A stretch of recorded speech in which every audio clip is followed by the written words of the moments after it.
to being involved with transportation in your community. So first, let's start with Wendi.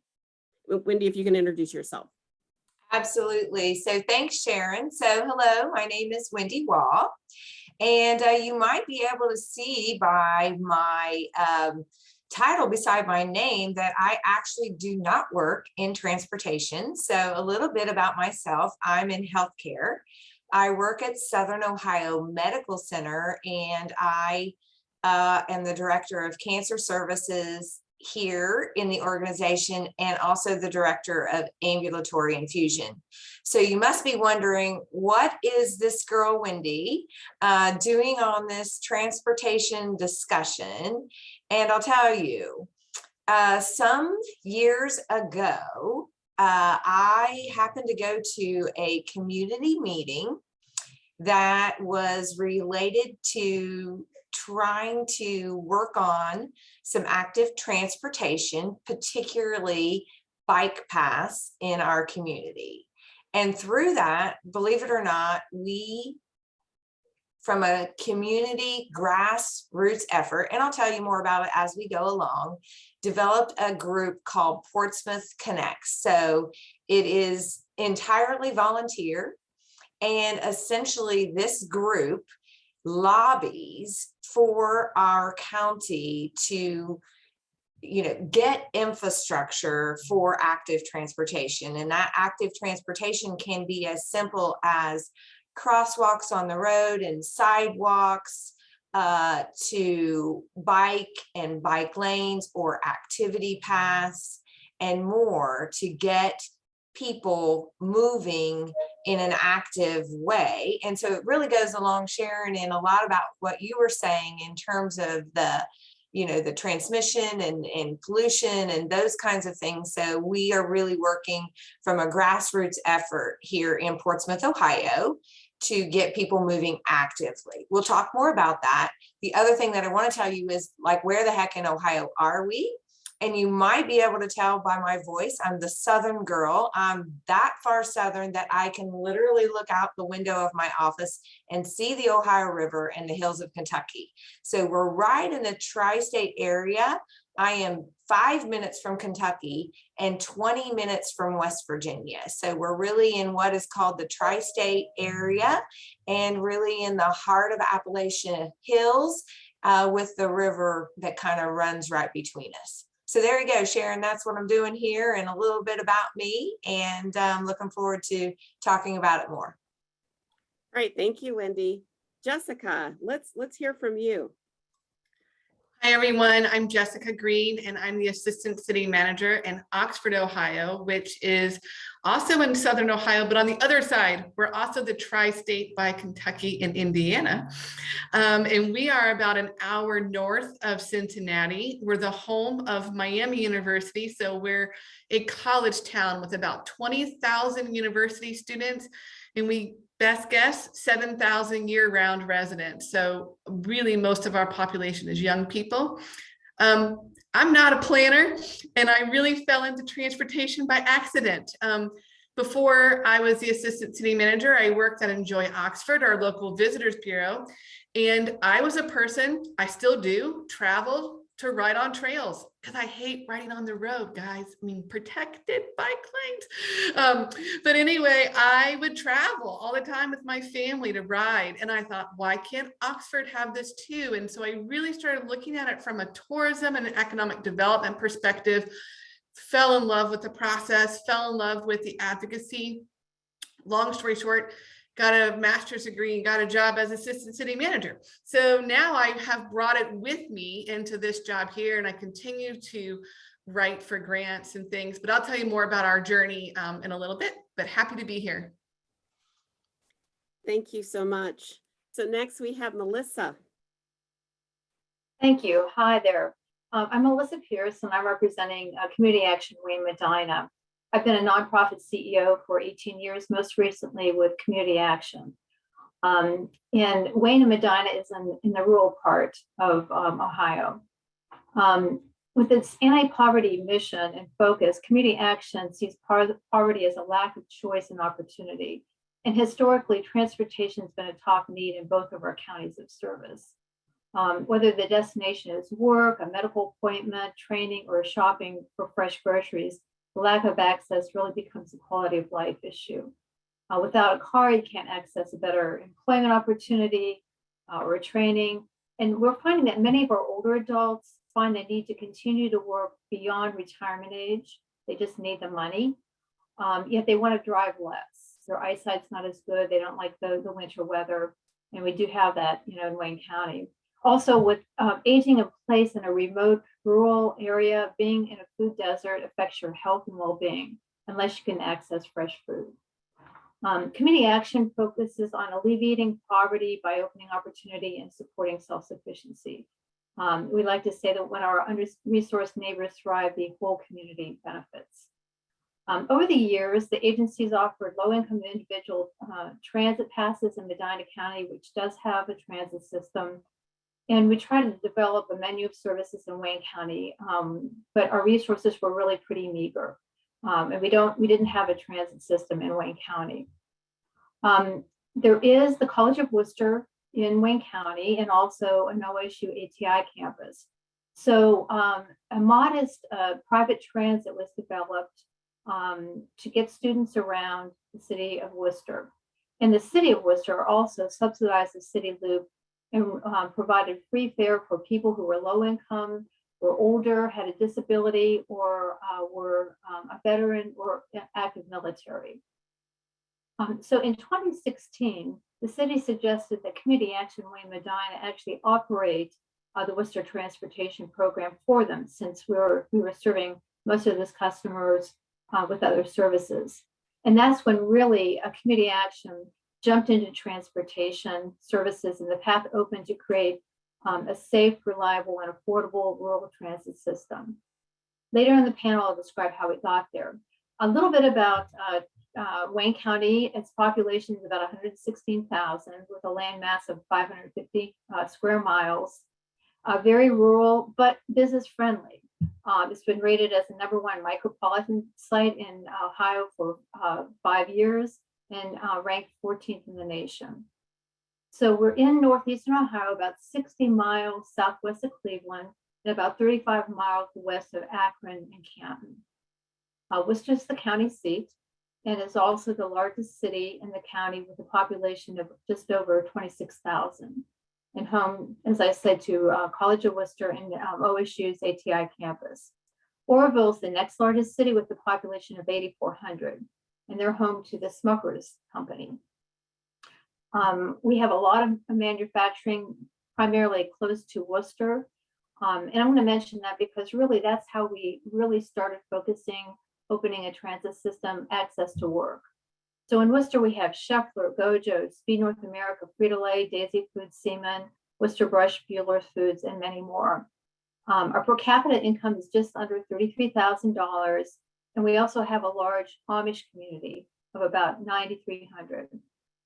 So Wayne County's poverty rate's 13%.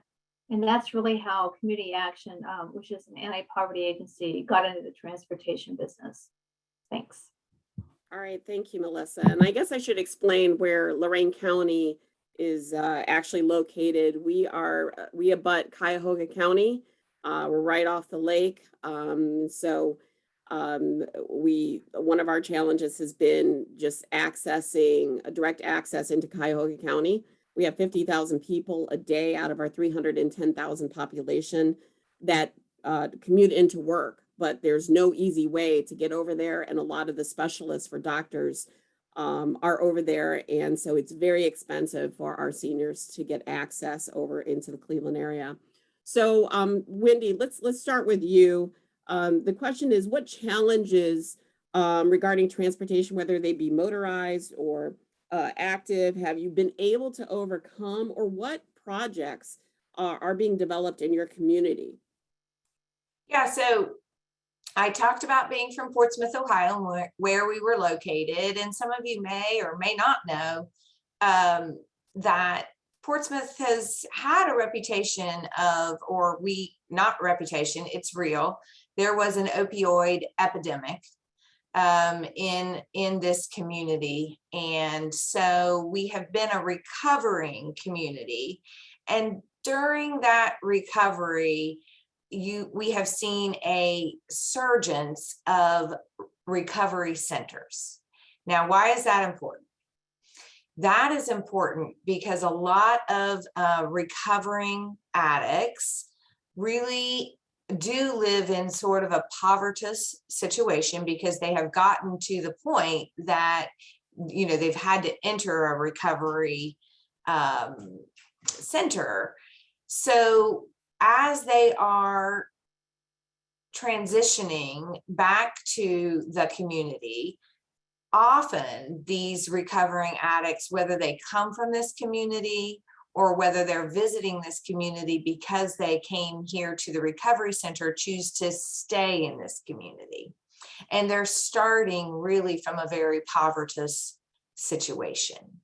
So one of the things that we felt was very, very important to work on is this active transportation and safety in walking and biking, because most of these individuals do not have transportation, and there really is not a significant public transportation system here in this county. I did not describe that Portsmouth is a city of about 20,000, but Scioto County is really spread out with some little tiny cities around the city. And so all in all, we have about 74,000 in the whole county. So everything is really spread out. And those recovery centers are spread out, not just in Portsmouth proper, but throughout the county. Okay. So what we need to do is get these people to work.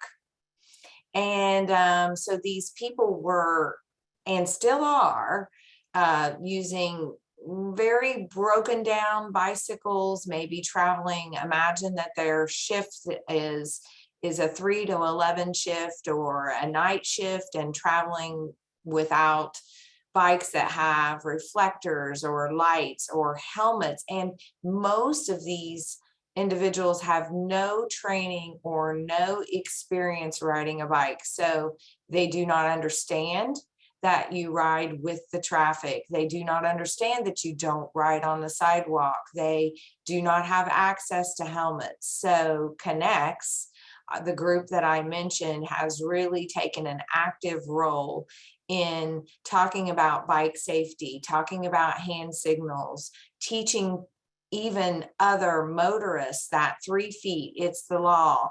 Don't pass your, bicyclists. So Jessica, I know you mentioned, like, I don't know about sharing the road.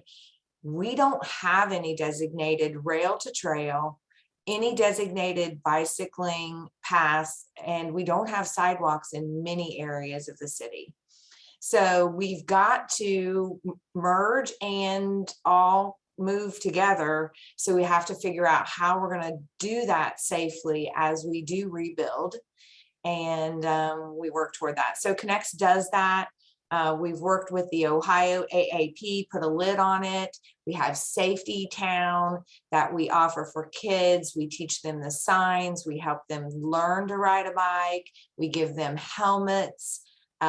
We've had billboards in the community about how to ride safely, trying to get this messaging, teaching. We have cruiser bikes that we help people learn to ride, help them learn to ride safely with the road, teach them all those kinds of things. So that's been our mission. And again, it's just simply volunteers, other people who are willing to come and help and gather and just get people going. Thank you so much, Wendi. That's inspiring to hear. So Jessica, what about the challenges or programs that are happening there in the city of Oxford? Yeah, so somewhat similar to Wendi, I think our story is about the power of grassroots. And so I thought I'd talk a little bit today about what we're doing in Oxford, Ohio with multimodal transit. And I like to think of Oxford as a little town that could. We're a little over 20,000 people, but we're serious about multimodal transportation. So I kind of wanted to talk about the 3 Ps. The first is plan. And I know you guys are all planners, and so you know the importance of planning.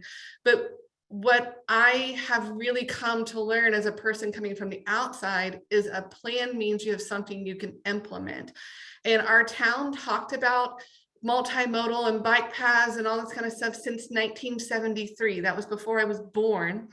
And in 2007, a very organized group of citizens said, let's get serious.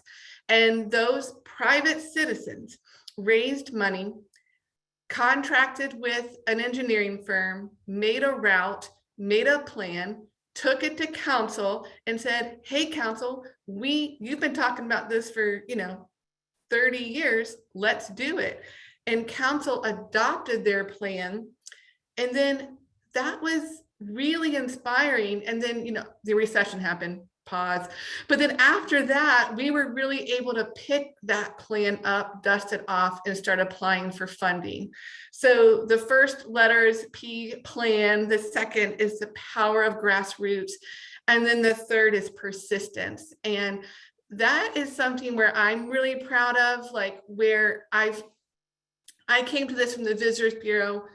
I was the one who kind of looked at that plan and said, we can do this. And from a small town, I think a lot of times the cities, I get it. I work now for the city, so I really understand that, like, we don't have enough money, we don't have enough staff, we can't do it. But what I was able to do as a community advocate was I went to city council and said, why can't we build this bike route, this bike path? And they said, we don't have money. And I said, challenge accepted. And I said, I will write for you. I will do it. And so we didn't wait for the city to do it. We, as our nonprofit, wrote the grants. We ghost wrote for the city.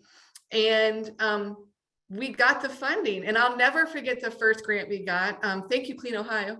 And I went into the city manager's office and I said, do you want to hug me or do you want to shoot me? And he said, sit down. And there began our relationship. So year after year, this group has continued to help write these grants for the city, help find the matching dollars. We organized and passed a levy.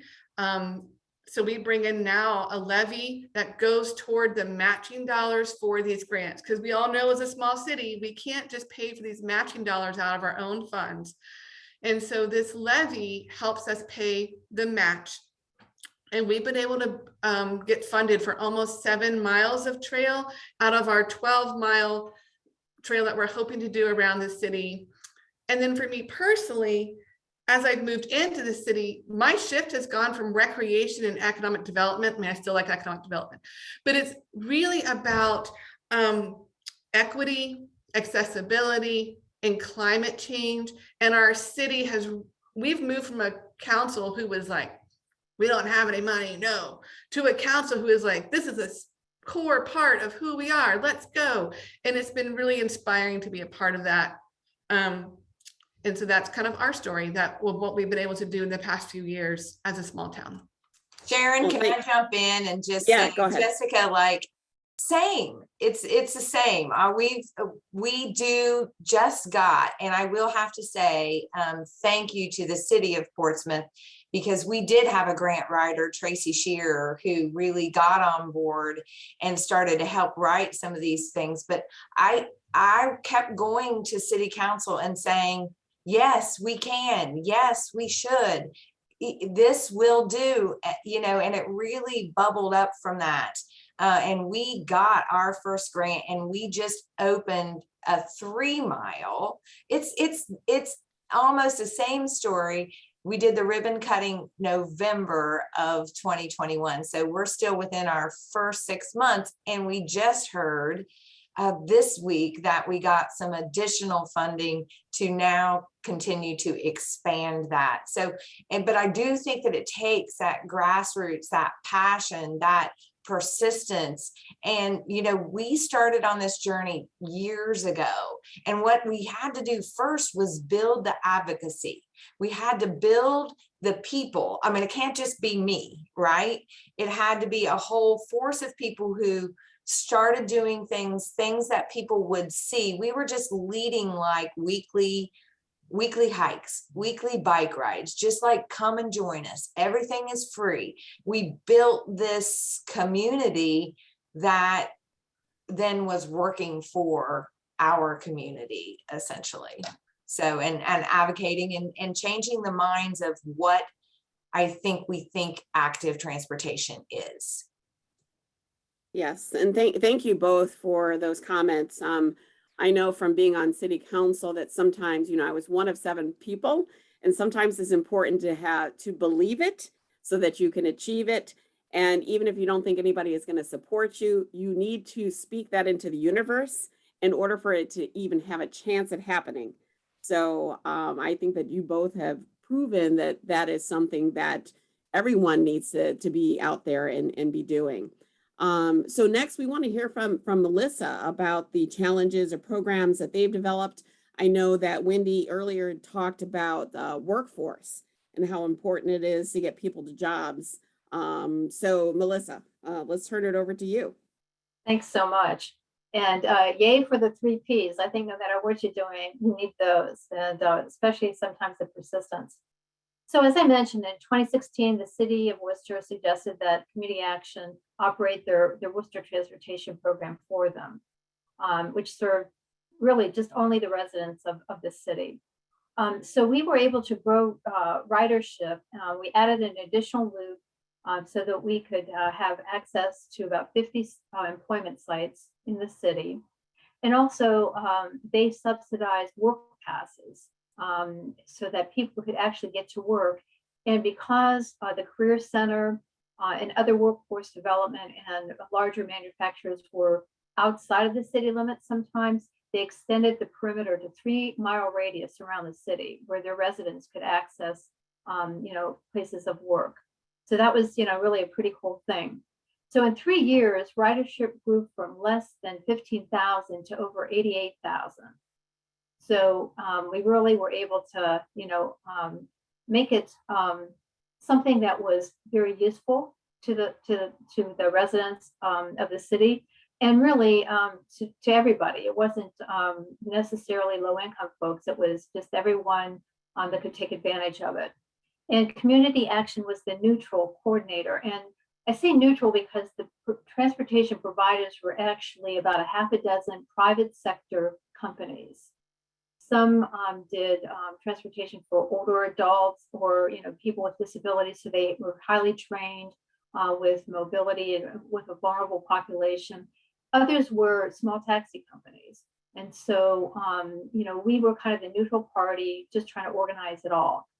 So in the meantime, we were trying to fill our other gaps. We realized that some folks needed out-of-county medical transportation, so we got some grants to do that.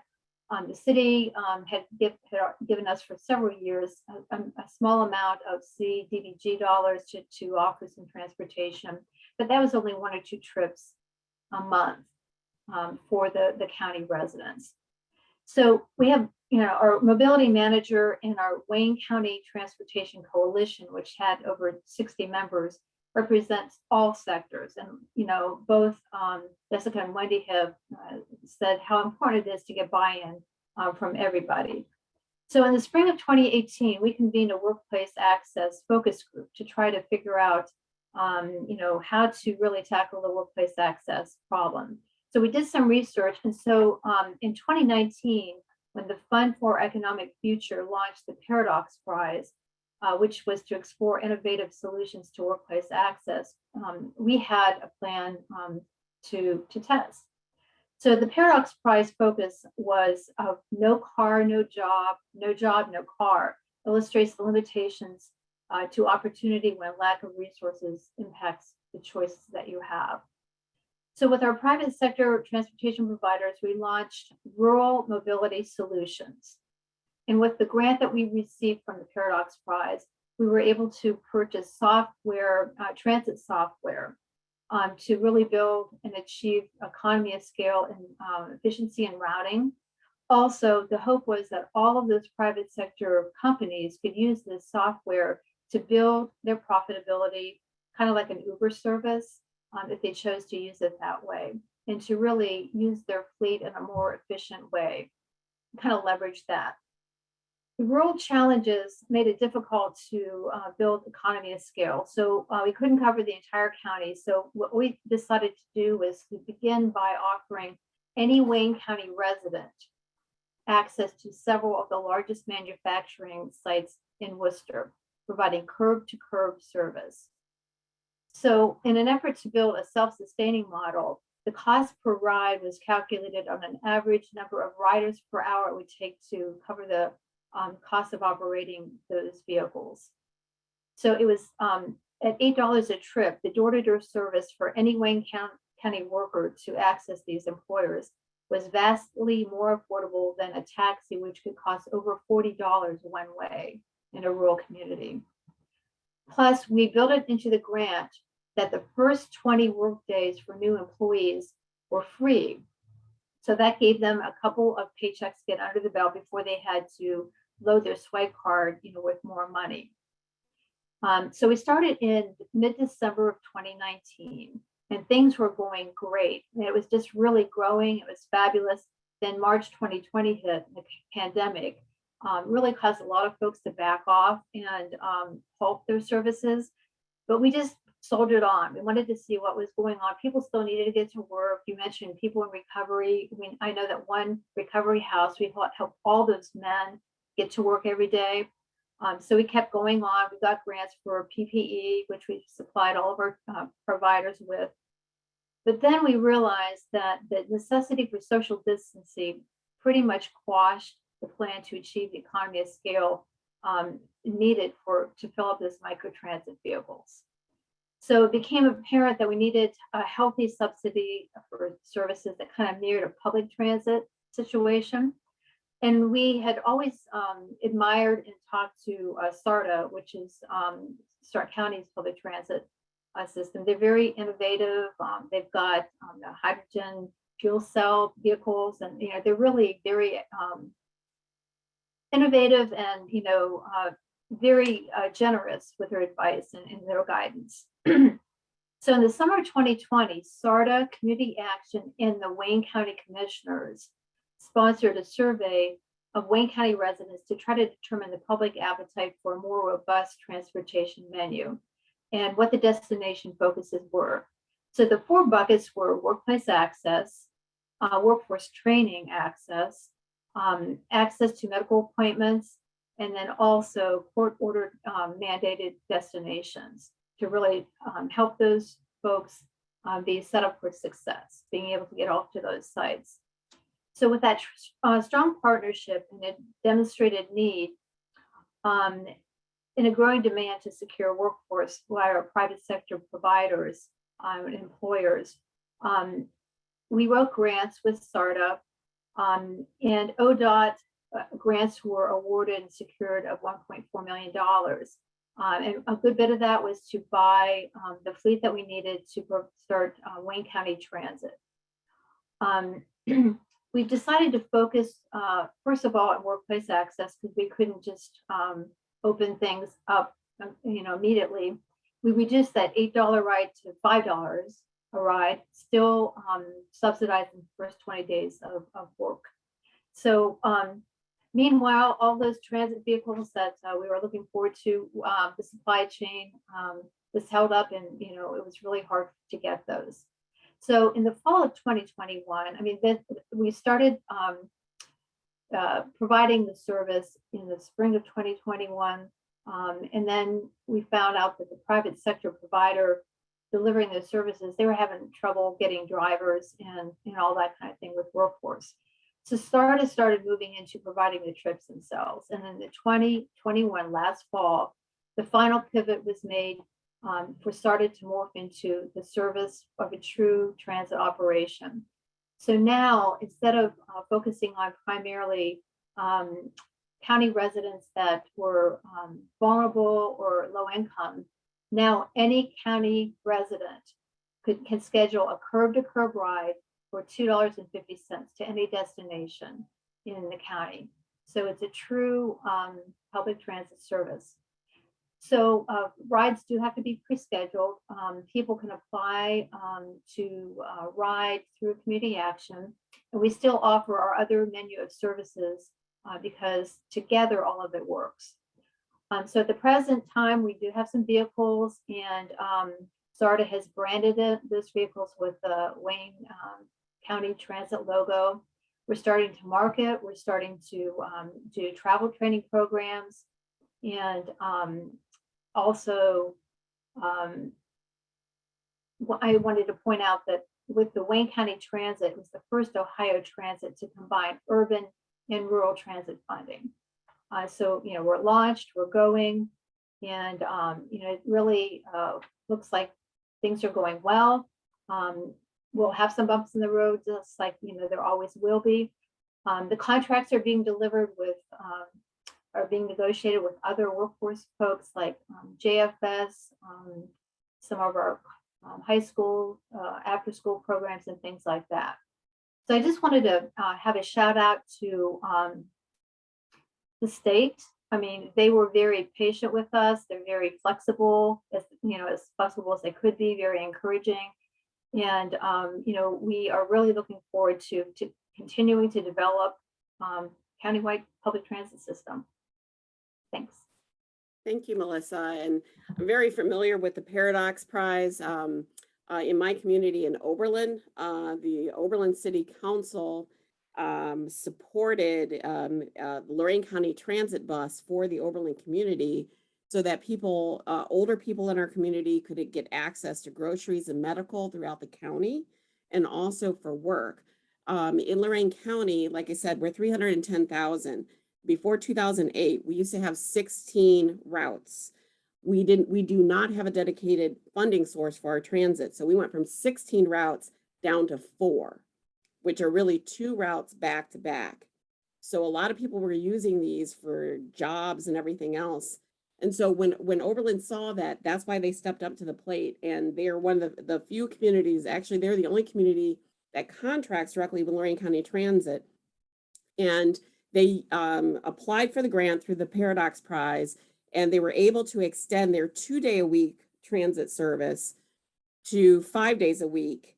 And they're covering all shifts for work. So they cover from 6 a.m. to 6 p.m. and then 9 to 12 also. So they can get all the shifts to help get people back and forth to work. And they've been able to extend that service for another 2 years using some of the federal funding that they received also. So that's one way in which, you know, they've been helping get people to work. They also implemented an electric car program for the community to be able to use. So people aren't using fossil fuels to drive these electric cars. Because in Oberlin, we used to use these enterprise car share programs where people could just sign up and they could share the car whenever they needed to go someplace. So they replaced those with these electric vehicles that people can rent. So I thought that that was very interesting. The other pilot project that a lot of people are watching in Lorain County right now, and this is very creative, but we're using a software program called Share Mobility out of Columbus to connect with our ambulance district vehicles. They're not ambulance vehicles, but they're vehicles, other vehicles that the ambulance service has to transport people back and forth to work. We were fortunate enough to receive a grant from a foundation. We weren't able to spend it because of the pandemic, but we're using it now for workforce because we're realizing that getting, you know, access to jobs or filling those open jobs are a big problem for employers. What it does is we create these virtual bus stops, like at Rite Aids or Walgreens, that are 2 or 3 blocks from a person's house. Specifically in our urban centers right now, Lorain and Elyria, to get people to 2 jobs over in where the high paying jobs where they're paying $15 to $18 an hour. And so our ambulance district, because they're employee owned, decided that they wanted to do this. They want to be innovative. And so we're using their vehicles in order to transport these people back and forth to work right now. And so that's proven to be very, very successful. We had 2 different hiring events. 90 people showed up for those. About a third of them walked away with job offers, and a third of those people are using this new transportation. And we're offering it right now for free. Eventually, what we're hoping is that our transit service will replace these virtual routes, and that we can use the federal qualified transportation benefits that allow up to $280 to be set aside from a person's paycheck in order to pay for these transportation services. So just thought I would mention that to everyone, that this is something that we're doing, and people are taking a look at this. So Sharon, I just wanted to mention, you mentioned the commuter tax benefit. And I think that's one way to really encourage employers to have an edge, because it's really a competitive market out there to keep folks, and to keep cannibalizing each other's workforce. But it saves, employers money, obviously saves your employee money, and it's good for the environment. So it's really a win-win. And it's something that, a larger company, you have usually a benefits plan, organizing software, or a company that does that for you, they can do all that for you. Yeah, and I see that there was a question about public ambulances. So this is an ambulance company that has ambulances, but we're using their other vehicles that can act, their SUVs and other vehicles that seat from 6 to 16 people. It is a private ambulance service that has just been willing to work with us on providing us the services we need, since our transit doesn't reach all areas of our county. But the beautiful thing about this ambulance service is that they're open 24/7. And so we're able to call upon them, and they're located throughout the whole county.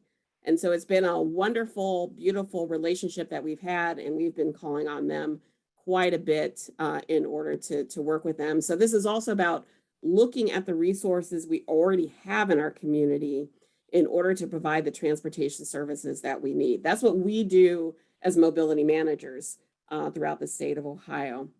So, we've talked about the pandemic a little bit here, but I'm interested to hear from you, and let's start with Wendi, about how did the pandemic affect transportation? Were there any learnings that you had, or any positive outcomes that you saw as a result of it? So I'm going to speak now just a little bit from the healthcare perspective. And what we saw is, again, we have one public transit bus. It has limited hours of transportation. And what we saw was the workforce move away, literally, and into their homes. And then we also saw, particularly in the ambulance setting, a lot of these emergency workers had the opportunities to go to places of great need in terms of COVID. And so they left this community. We, being very rural, we didn't have a significant COVID outbreak, but yet, March of 2020, everything shuts down, and there was all of this opportunity for people to go work and serve. So many of our ambulances lost, or temporarily lost, their paramedics and their people. And so in the healthcare setting, we didn't have anyone to bring the cancer patients to and from their treatment, or patients to dialysis, or patients to doctor's appointments. And so honestly, there was some wonderful stories of the fire department and other community and or just, again, a grassroots effort to help and to get people to appointments. We're still in that shortage, to be quite honest. I just was talking to the liaison in our organization about a patient that we were scheduling that needed to come to us from a nursing home via ambulance.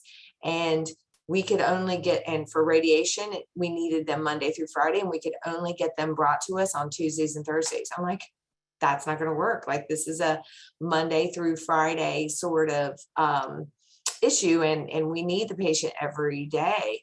So the pandemic has affected that workforce tremendously here, and I definitely believe that it has affected the elderly and the transport population. And other than the heroic stories and the one-offs, we haven't been able to create a long-term or larger solution for this without any source of direct public transit.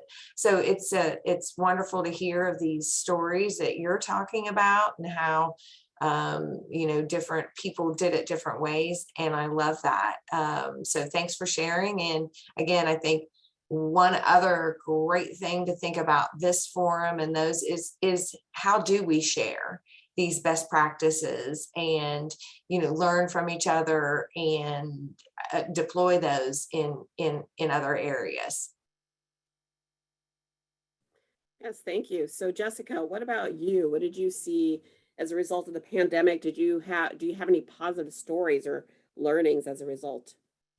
Yeah, so Oxford is we are 7 square miles and we're a grid style community, and then we're surrounded by generational family farms, as I like to say, code for lots of cornfields.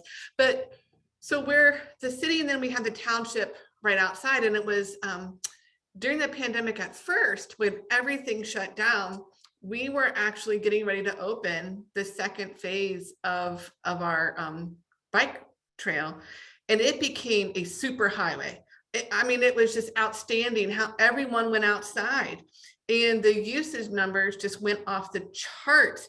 And in fact, we're doing our comprehensive plan right now, and they're doing all these traffic studies and stuff, and they show you heat maps of things, and you can see the trail where people are riding and walking and using that every day. It became, because of the pandemic, it became a core piece of the transportation network in our community. So that's the positive. The negative is, we have the city and then rural, right? And so there were very different thoughts about COVID in our communities. Our council was very cautious. We had mask mandates when others didn't.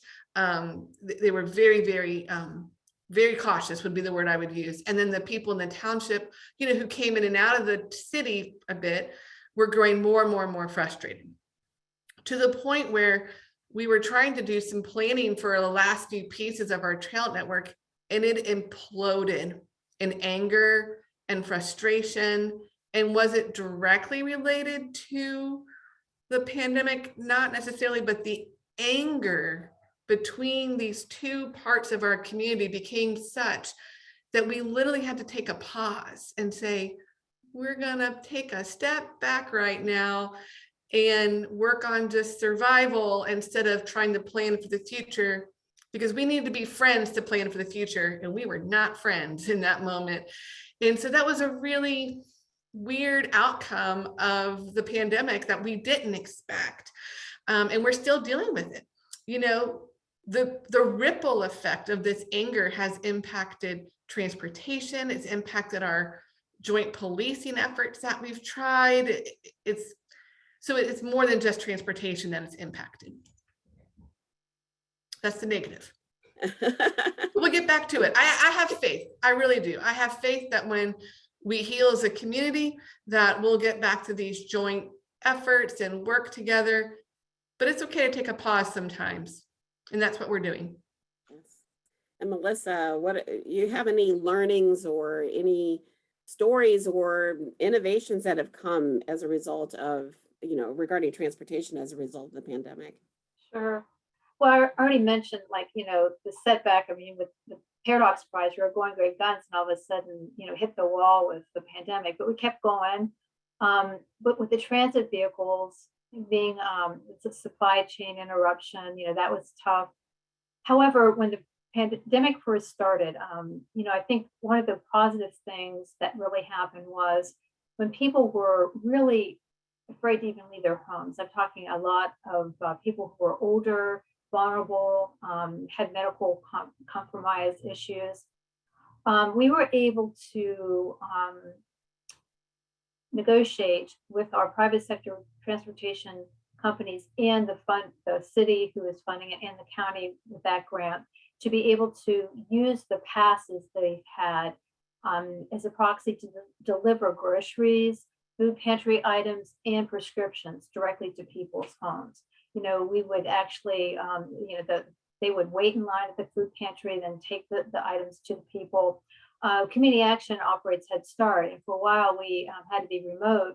However, we were able to deliver educational materials, food every week, and also services, so that some of these families that didn't have internet connection, or they had a lot of kids that needed to use the one computer the family had, you know, had access to the outside world.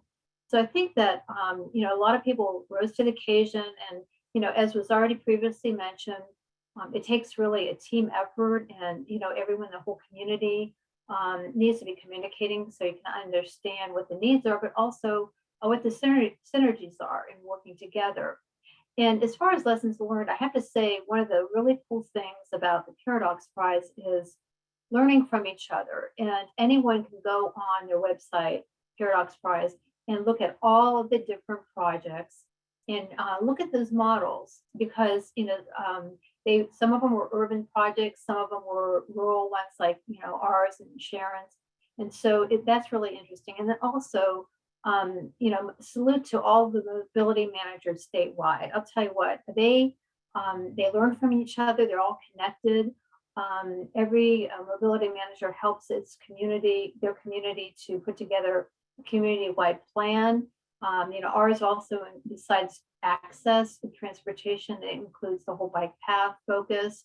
And so I think that there is a network in the state of really a rich informational opportunity for really anyone.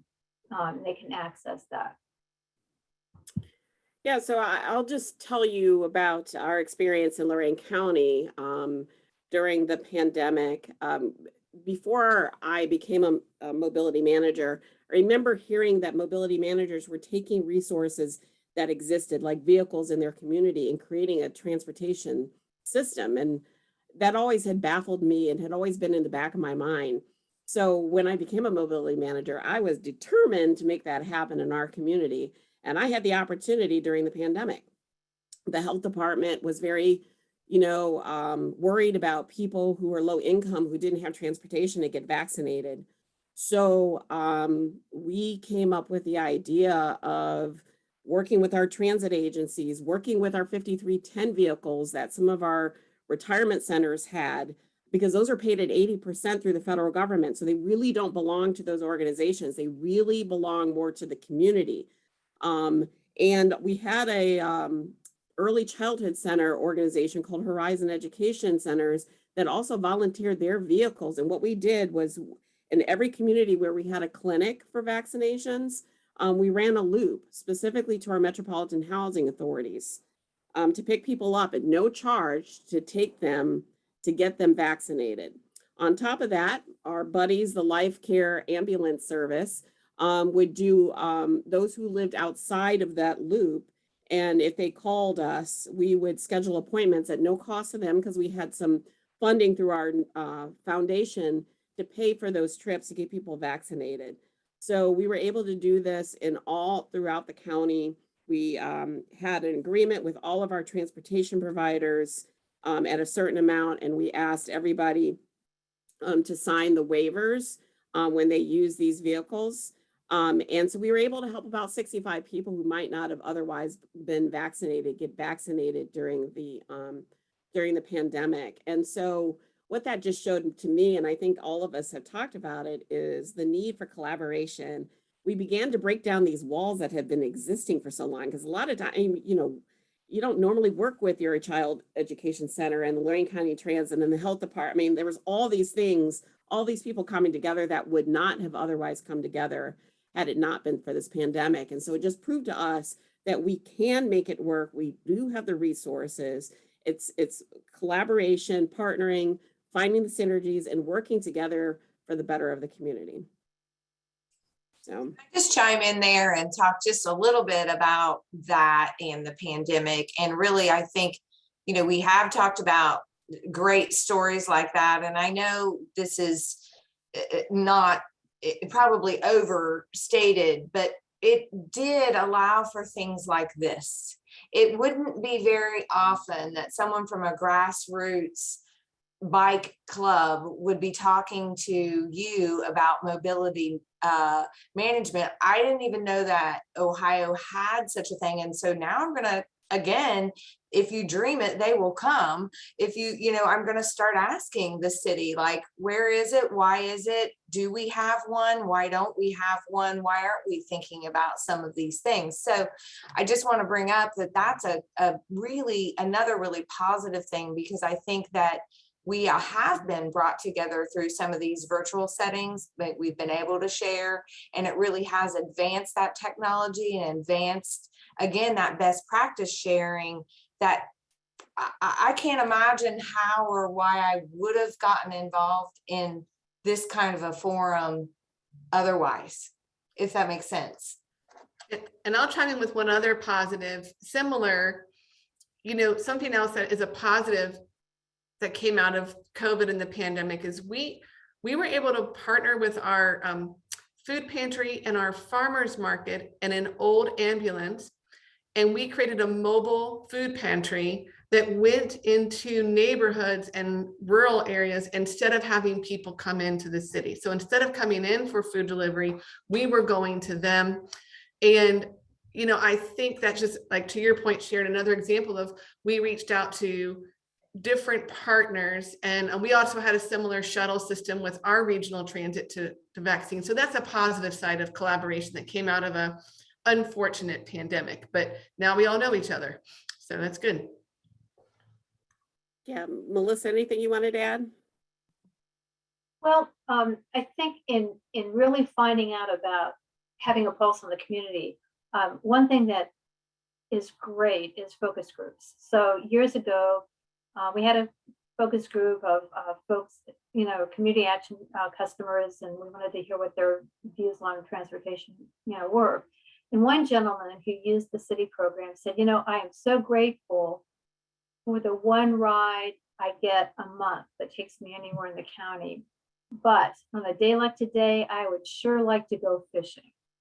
And so, that always stuck with me, because especially with the pandemic and people talking about mental health and well-being, you need to get out of your four walls, right? You need to have some joy in your life. And so it just really makes me feel great that with now our public transit system, it's not focused on, say, one sector of the community or one destination like workforce. It really is opened up. And so that really is a gratifying thing, and we were really pretty jazzed about it. So there was a question earlier that was mentioned about what do you see as, or what do you think the needs are for long-term funding to support the transportation initiatives in your community? I mean, and the reason why that came up was because we were talking about the qualified transportation benefits, that is a funding source that I think is very underutilized, and a lot of people don't know about it. And I think a lot of employers could be really filling those open positions by using that program, especially before it goes away. I think we need to make use of it.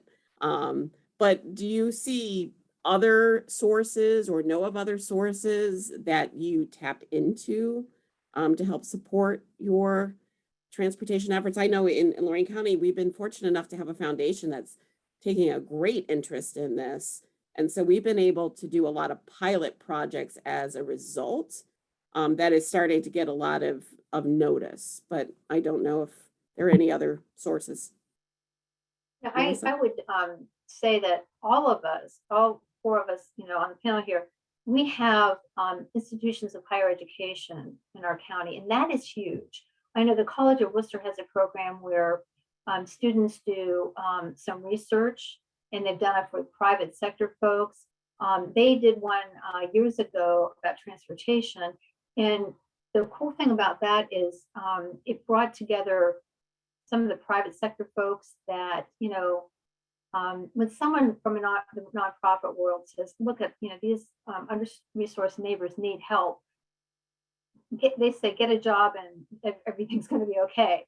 But when they see the research, when they understand that, people need choice and opportunity, it's not a matter of lack of motivation. It's really expensive to own a car. And so I think that, all of us have an opportunity with our colleges and universities to have them really help us in this, because all the sectors in your community really respect those institutions. And I think that that's really been, a good thing for us. Also, like you said, Sharon, foundations, we also have a local foundation that keenly interested in transportation. They helped fund the College of Worcester study when they did it through the, also the Fund for Our Economic Future was involved. And then also that foundation now also helps us to be able to provide out-of-county medical rides, because in a rural county, you don't have all the specialists you need. And so it's really a modest amount of money, but it sure makes a lot of impact for families that need that. Yes. Anybody else working with their colleges or institutions? Yes, Jessica. We work very closely with the university, and to Melissa's point, that's a great point, especially if you're a smaller community and you don't have the staff to create these plans that we were talking about. Many times these student groups help draft the actual plans that we then lean on to apply for these grants that we're working on. And so get to know your universities. They have amazing talent there that can give you great products if you don't have a lot of resources to hire consultants directly yourself. Yes. And we too have Shawnee State University here. Again, I feel like we intersect at a different point, but what our group has been trying to do is work with international students and or other students that don't have transport, get them involved. Melissa, to your point, they just want to go fishing. So how can we transport them all out to a hike somewhere that's out in the Shawnee Forest? And so we do some of those kind of student activities with them. We've recently gotten involved with the history professor at Shawnee State University, and we're really starting to work on some tourism and helping them to highlight some of the history, some of the stories, and tell the story of the Portsmouth earthworks and the mound builders and some of those kinds of things to bolster tourism and how we might involve the students in doing some of that research. And really that's already begun. Dr. Fite's been doing that. So we're intersecting at a different place, I think. But again, just of student activism and trying to get them involved in active transportation and those positive mental health activities that might help them to be successful, not only here in our community, but in life. Yes, thank you for those comments. Somebody earlier mentioned about the coordinated plan. Well, that is the plan that lays the foundation for a mobility manager to exist in your county. And back in 2014, there was an Oberlin College professor that kind of created this consulting group of students so they could get this practice of what it felt like to be a consultant.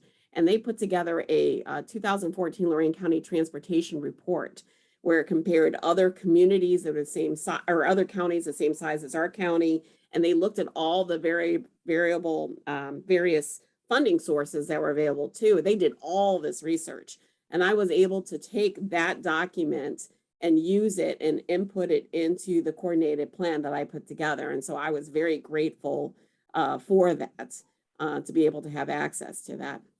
So we're coming toward the end of this discussion, but I would just like to open it up to, to see if you had any closing comments before we turned it back over to Angie.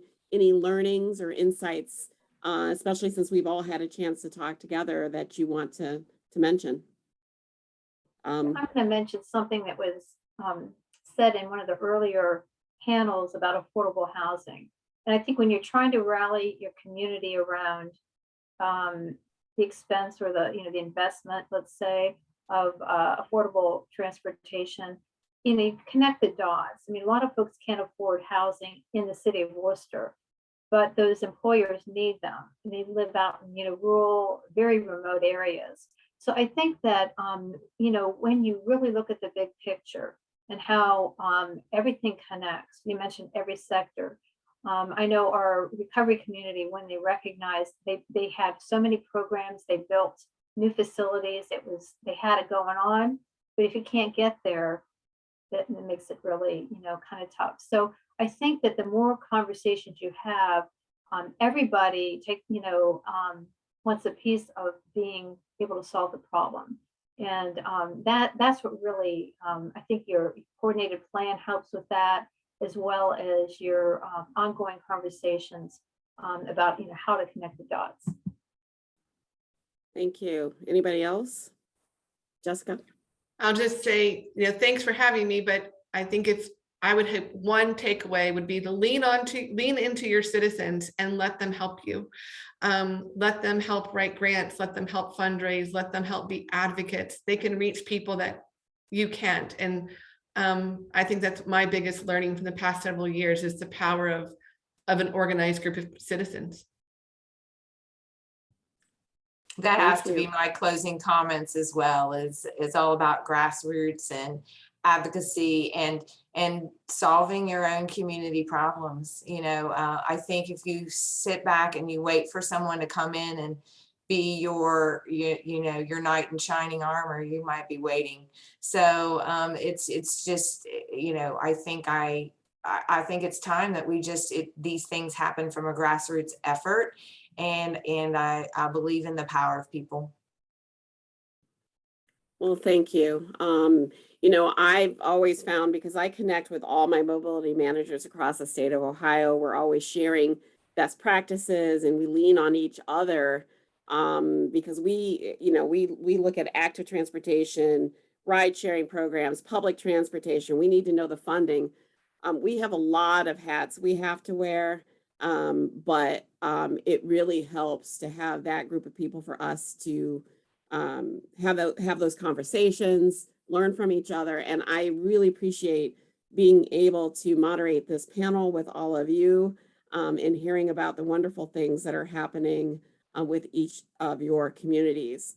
So with that, I guess I'll go ahead and turn it back over to Angie.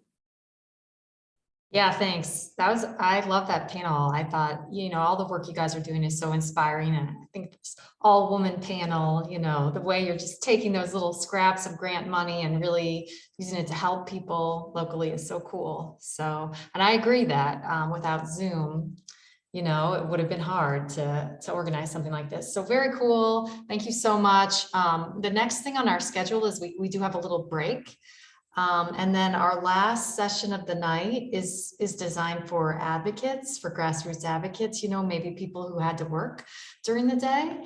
And we've got a couple really inspiring folks from Cincinnati here to talk.